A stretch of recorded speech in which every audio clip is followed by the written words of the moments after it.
much, our brother Andre, who is known as the sheikh. Welcome, Andre. Thank you so much. Thank you for your kind, if I think undeserved, words of praise.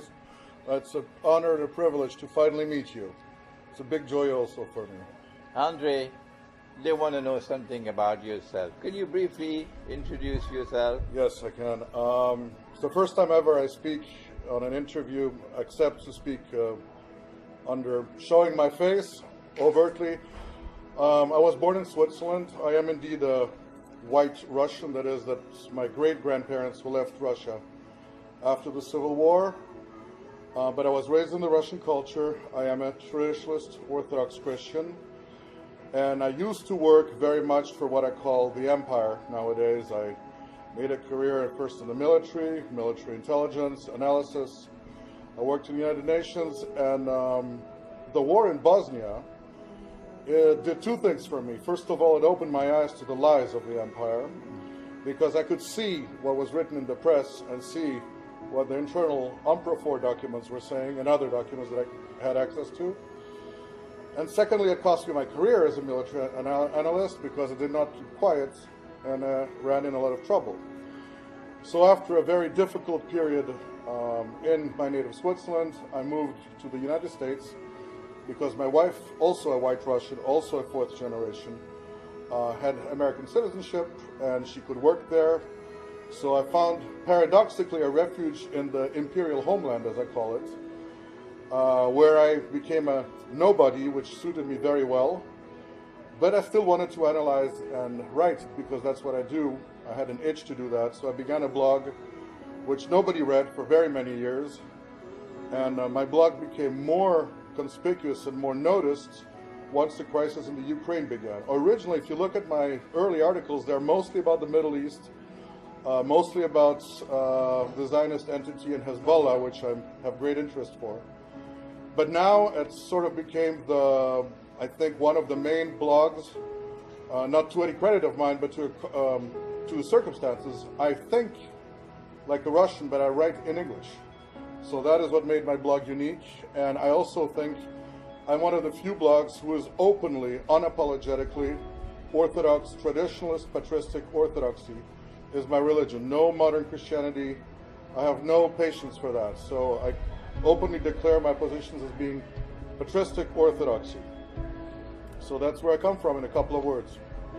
Thank you, Andre.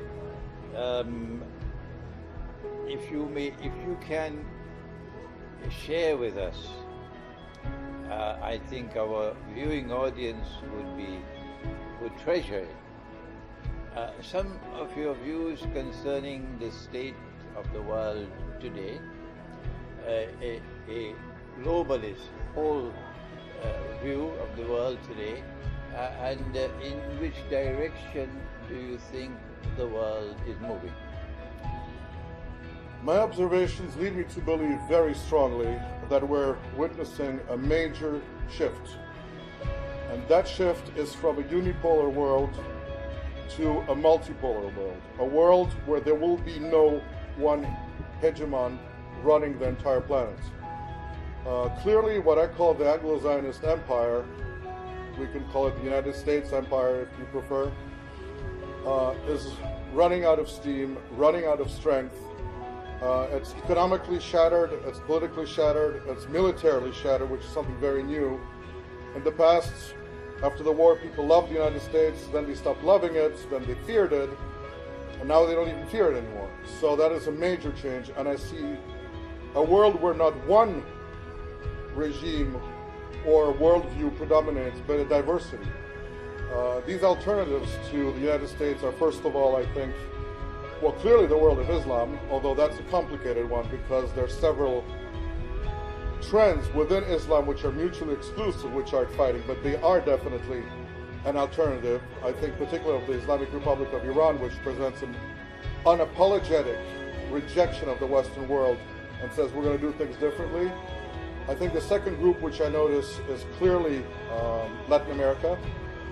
Even though right now the patriotic anti-imperialist governments and countries are in a great deal of political and economic difficulties, the idea, the value of an independent, truly non-colonized Latin America is very strong, and obviously China as another model of development, and Russia right now is probably, for a number of historical reasons, I would think, the leader of that resistance to empire. So all these different, fundamentally different entities are all pushing up and all pushing against the common enemy and the common threat, which is the Anglo-Zionist empire. And I would add, I think that the empire is the enemy of the United States also. The American people are not benefiting from the empire. They are the victims of that empire. And I think that a great deal of those who voted for Trump voted deliberately to try to save the United States and get rid of the empire. So it's not at all an anti-American position. And I personally don't see anti-American feelings in the world. I see a great deal of anti-imperial feelings, anti-oppression feelings, anti-secularism, yes.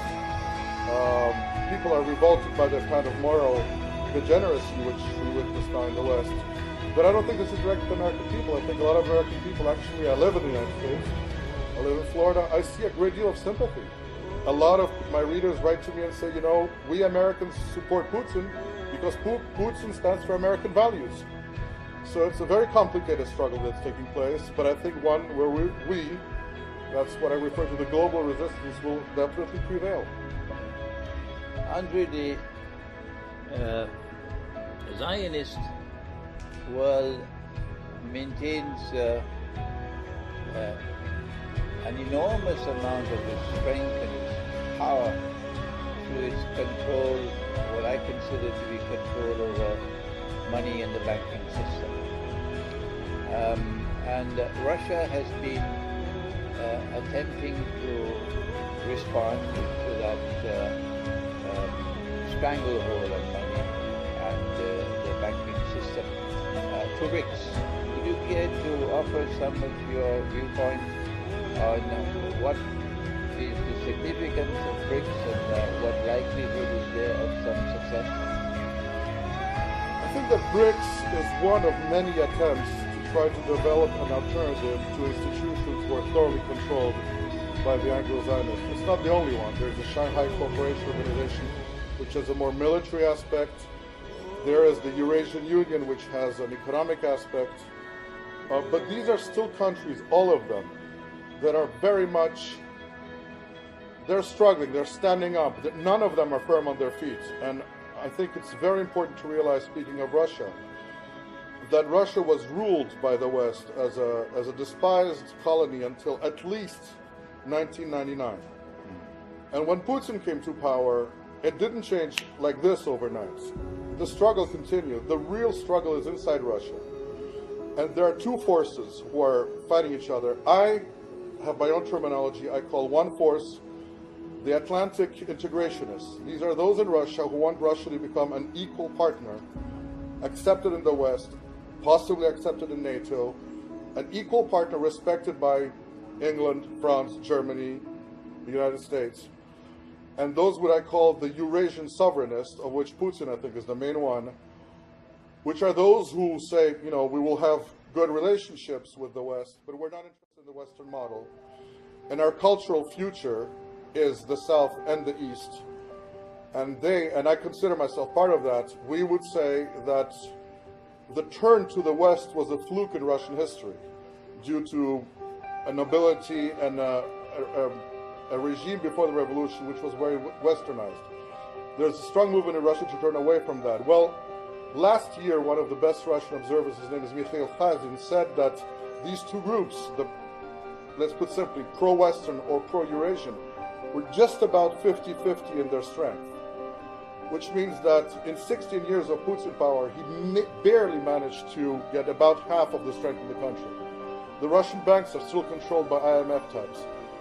The Russian economy, until very recently, was run by people who were openly, unapologetically pro-Western. It is no surprise that the Minister of Economy was called one of the best, he had received a premium of I think the best banker, central banker in the world. I mean, Russia is struggling, and the other BRICS countries are in the same situation. You see Brazil, there was what I could call a state coup against the president there.